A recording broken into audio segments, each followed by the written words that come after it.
seperti yang dilakukan ketika era Bung Karno pada waktu itu, Ali Sastroamidjojo. Apa yang dikerjakan? Merangkul semua, membawa apa yang menjadi agenda selatan-selatan, bukan menceritakan agenda kita. Semua orang bisa baca di Google tentang apa yang kita kerjakan.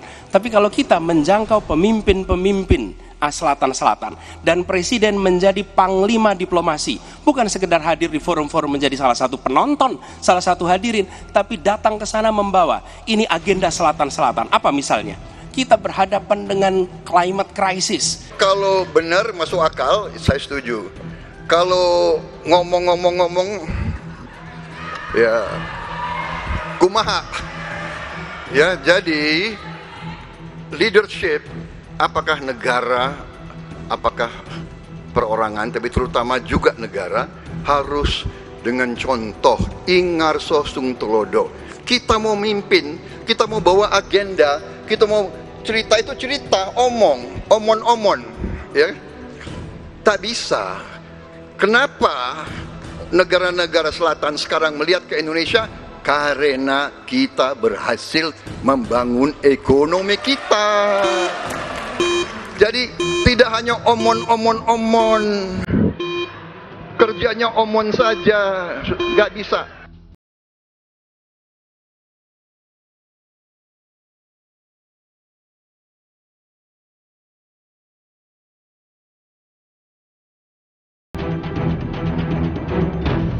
Tapi dalam kenyataannya Pak, ketika Bapak memimpin di Kementerian Pertahanan, banyak orang dalam pengadaan alutsista, PT Teknologi Militer Indonesia, Indonesia Defense Security, lalu orang dalam pengelolaan food estate, lalu ada kejadian-kejadian di mana kita semua menyaksikan ketika ada pelanggaran etika dan Bapak tetap jalan terus dengan cawapres yang melanggar etika. Artinya ada kompromi atas standar etika. Di mana masalahnya? Nah, saudara bicara etik, ya kan? Saya tuh keberatan karena saya menilai, maaf ya, karena Anda desak saya terus terang aja saya menilai Anda tidak pantas bicara soal etik. Itu saja. Saya merasa bahwa Anda itu posturing, ya. Anda tuh menyesatkan. Itu aja, ya. Saya boleh berpendapat kan?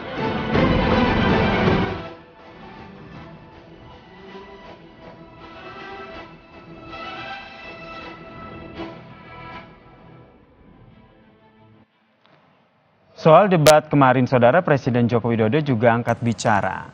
Menurut Presiden Joko Widodo, saling serang tidak apa-apa asal menyoal kebijakan dan visi misi, bukan serangan ke pribadi capres. Presiden Joko Widodo menilai debat ketiga ini kurang menampilkan substansi dan visi dari para calon presiden. Debat kemarin yang lebih terlihat justru saling serangnya. Joko Widodo pun menyoroti saling serang antar capres dan juga cawapres di debat ketiga ini. Presiden Joko Widodo bahkan mengatakan bahwa debat presiden sebaiknya diformat lebih baik lagi ke depannya. Substansi dari visinya malah tidak kelihatan. Yang kelihatan justru saling menyerang, yang sebetulnya nggak apa-apa, asal kebijakan, asal policy, asal visi yang diserang, nggak apa-apa. Tapi kalau sudah menyerang personal, pribadi yang tidak ada hubungan dengan konteks debat tadi malam, mengenai hubungan internasional, mengenai geopolitik, mengenai pertahanan, dan lain-lainnya, saya kira kurang memberikan pendidikan, kurang mengedukasi masyarakat yang menonton, sehingga debatnya memang perlu diformat lebih baik lagi, ada rambu-rambu, sehingga hidup. Ya, Saudara, Presiden Joko Widodo bilang nih debatnya substansi dan visi misinya tidak kelihatan. Yang kelihatan justru saling serangnya. Dan juga menyatakan bahwa debat perlu diformat lagi. Nah, kita ulas bersama Saudara, bersama dengan Guru Besar Psikologi Politik Universitas Indonesia, Profesor Hamdi Muluk yang telah bergabung bersama kami di Kompas Malam. Salam sehat, Prof. Jadi menurut Prof, pendapat nggak dengan apa yang disampaikan oleh Presiden Joko Widodo? Substansi visi misi itu nggak terlalu kelihatan nih. Lebih banyak saling serangnya. Iya, ada benarnya juga. Mungkin tidak seluruhnya benar, maksudnya kritik Pak Presiden itu bahwa semalam ada juga debat substansi, ada. Ada, oke. Begitu. Nah ini tergantung memang dalam satu hal ya, ada batasan yang memang orang bisa mengatakan pada bagian yang ini sebenarnya debat substansi, ya. Tapi bisa juga orang mempersepsikan ini sebenarnya serangan pribadi gitu loh, lebih bukan pada substansinya gitu loh. Oke, Nah, kalau serangan pribadi contohnya apa nih, abu-abu Prof? dari situ. Misalnya waktu Pak Anies mengatakan masalah etika itu, dia mengkaitkan bahwa seorang yang nanti punya posisi tinggi, seperti juga mungkin menteri, maksud dia, menteri pertahanan itu standar etiknya harus tinggi gitu loh. Tapi pada bagian ini, kalau saya menilai ya, lebih banyak bahasa anak sekarang itu maksa sih sebenarnya. Maunya memang menyerang Pak Prabowo gitu loh. Artinya dipaksakan, dia mengambil posisi, itu wakil Anda itu kan menjadi kontroversial dalam seluruh rangkaian putusan MK dan seterusnya itu. Nah, itu juga debatable sebenarnya. Tapi kan ini tidak ada kaitannya sama sekali dengan substansi debat malam ini tentang pertahanan, keamanan, politik luar negeri dan seterusnya begitu. Baik. Ya, pertanyaan umum bahwa misalnya seorang pemimpin memegang etik gitu, itu kan berlaku di semua hal. Besok misalnya saya bayangkan ya, debatnya tentang energi, nanti bisa lagi dipaksakan gitu, keluar lagi tuh masalah etik itu. Jadi dalam konteks ini saya melihat sekali Pak Prabowo itu memang marah dia sebenarnya gitu, marah betul, dia kesal gitu ya, sampai responnya sedemikian rupa dia mengatakan Anda tidak pantas bicara etik. Setelah itu saya mungkin dan juga mungkin pemirsa yang lain menerka-nerka itu, Yasir. Misalnya apakah ada dasar misalnya Pak Prabowo mengatakan Anda khotbah etik, Anda sendiri juga tingkah laku Anda bisa juga dinilai sebagai hal yang belum unethical juga. Saya meraba-raba kemana mungkin ya, misalnya ya, apakah maksudnya flashback ke 2017 ketika ada kampanye ayat dan mayat gitu loh. Kan orang juga bisa mengatakan Anda nggak etis kampanye, kira-kira mungkin begitu ya. Mungkin gitu ya. Jadi saya juga tidak tahu gitu loh. Nah tapi bagi Pak Prabowo jelas sekali dia mengatakan Anda keluar dari topik gitu loh. Kalaupun nggak keluar, ya sedikit maksa lah. Ya kalau kita bicara etika itu kan umum ya, apapun tema debat nanti bisa dikaitkan lagi begitu. Oke, Prof. Tapi kalau kita lihat dari keseluruhan debat tadi seperti kata Anda, memang ada bagian yang tidak terlihat substansi. Tapi kalau dipresentasikan begitu, ini komposisinya seperti apa di antara substansi, visi misi dan juga saling serang personal? Seingat saya sebenarnya soal serang menyerang personal itu yang paling dramatik itu mungkin diingat pemirsa juga, momen satu sebenarnya pada waktu Pak Anies bilang soal penguasaan lahan 340.000 kalau tidak 340.000 hektar, kenapa tidak dibuatkan saja buat rumah prajurit gitu loh. Ya kan begitu kan. Nah ini kan juga sebenarnya maksa. Ya bahwa orang, ya dulu siapapun, tidak hanya mungkin Pak Prabowo, berapa banyak orang yang punya penguasaan lahan puluhan ribu hektar untuk HPH ya. Biasanya itu kan HPA. Ya atau tambang dan seterusnya gitu loh. Nah pertanyaannya apa kaitannya dengan perumahan TNI? Kan dua hal yang berbeda begitu loh. Ya jadi ini kayak debat kusir aja gitu loh. Jadi maksudnya maksa sih sebenarnya. Ya walaupun kita paham bahwa politik adalah seni membuat delegitimasi terhadap lawan politik sekecil apapun kesempatan yang ada gitu loh.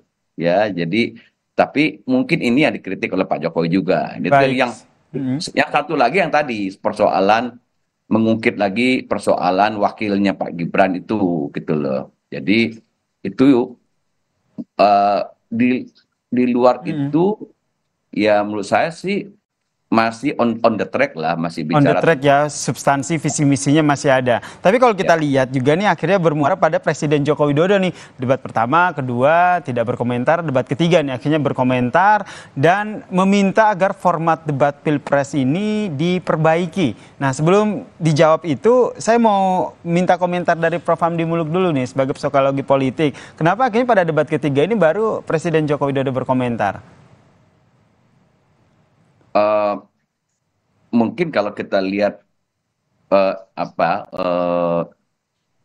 bentuknya lah, kalau yang pertama ya serangannya itu masih belum setajam sekarang untuk menyasar personal begitulah, dan juga reaksi Pak Prabowo juga sepertinya nggak semarah ini gitu loh.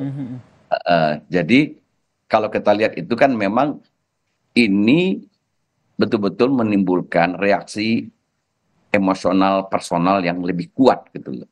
Nah, pada waktu debat pertama kan Prabowo-nya masih bisa senyum-senyum, saya lihat itu diserang gitu. Ya, bahkan waktu diserang soal soal HAM ya, dia masih bisa tenang gitu loh. Tapi mungkin saya nggak tahu ya,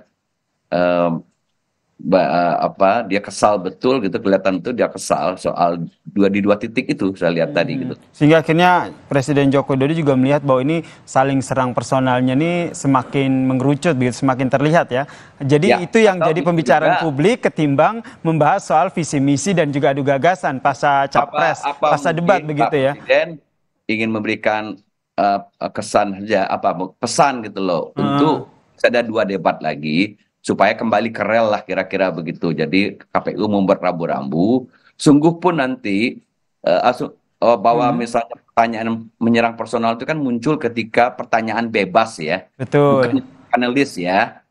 Ya. Dari panelis kan substansi betul. Jadi pertanyaan bebas dari kandidat. Nah itu harusnya KPU mau rambu-rambu. Walaupun ini pertanyaan bebas, koridornya tetap tema substansi, tema visi misi.